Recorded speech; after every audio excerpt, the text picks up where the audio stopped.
Joe, is there a problem that needs fixing here? What do you think Gary Gensler's up to?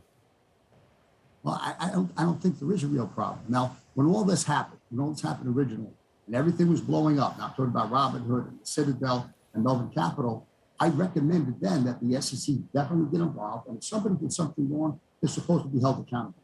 And while you're going through this entire process, if you really truly do something great, but the SEC's job is to really try to protect the individual investor. So my suggestion is, if it's okay with the two of you, why don't we walk through exactly what happens to the individual investor and see to what extent there's a problem there. Does that make sense? Yeah, do it. Go ahead, Joe. Okay, all right. So I'm the individual investor. I want to place a trade. I enter the trade. I hit go. That goes through the brokerage firm. It winds up going to a market maker. The market maker has a bid offer spread, right? That's a little bit of a spread between whether they buy, whether they sell, and they create a price, which has to be the best price in the marketplace. You guarantee the best price for the brokerage. They keep a piece of that for themselves, the market maker. Now, the brokerage firm then decides how much of that payment, that's the payment for order flow, how much of that payment they want to actually give to the client and actually improve that client's price, or how much they want to keep for themselves. Most of the time, they give the biggest chunk to the individual investor. In fact, at Schwab, 95% of all their trades are price improved. Now, and this happens instantaneously. Okay, so now I'm the individual investor. What did I just get? I got instantaneous execution. I got a guarantee that I got the best price in the marketplace. And by the way, I got price improvement most of the time, and this is for free. This is for free. That sounds like an incredible deal to me. All right, now, let's look behind the scenes. To get all this done, there's a gazillion dollars worth of technology. There's regulatory issues that got to be handled. That costs a tremendous amount of money. It's the payment for order flow that handles that. And that allows then the broker firm to charge zero commission to the individual investor. The individual investor is in good shape here.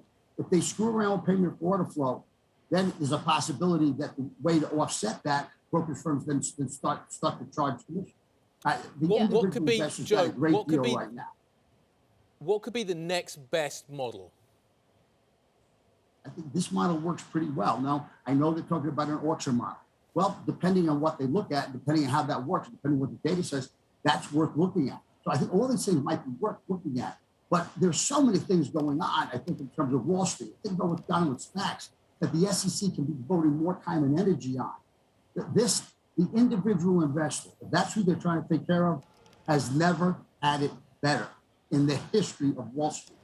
So now's not the time to fool around with that because that part's not broken. Joe, do you think that there's something to be said for the fact that the SEC doesn't want mom and pop traders in the market, that they don't want that to happen because of the risk then that individuals can take? Well, I don't know if that's their prerogative, though. No, so individuals have the freedom to be able to do what they want with regard to the market. Now, I don't think it would be a bad idea to make sure that there's better education provided with the individual investor. So if you go back to the meme craze, to what extent the Wall Street helped the individual investors understand their risk? So if you bought GameStop at 10, you sell it at 20, you sell it at 40, you sell it at 200. Where do you sell it? What happens when the market turns around and starts to come down? Do you actually have leverage involved? So these are the things that I think the individual investor needs to understand. I don't think it would be a bad idea for the SEC to require better education, where individual investors, for example, have to pass some sort of test if they want to be able to trade themselves with regard to the marketplace. I don't think that's a bad idea at all.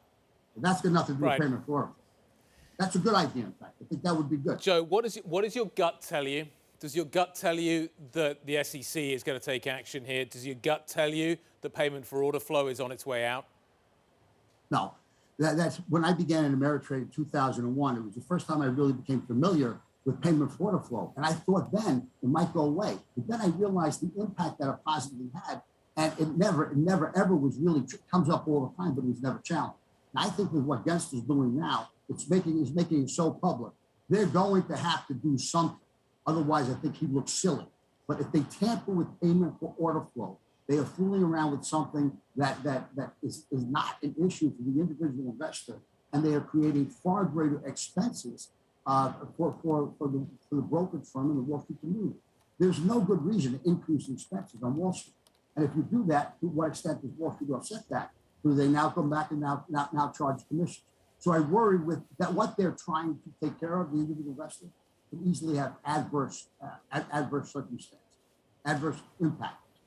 Hey, Joe, last question here. If I'm Morgan Stanley and I own E-Trade, what am I thinking right now? Well, I think all along, James Gorman and the people that actually run E-Trade, as well as all the other firms, they recognize that there may be an issue here. And this is something that they talk about every year when they're doing their strategic plan.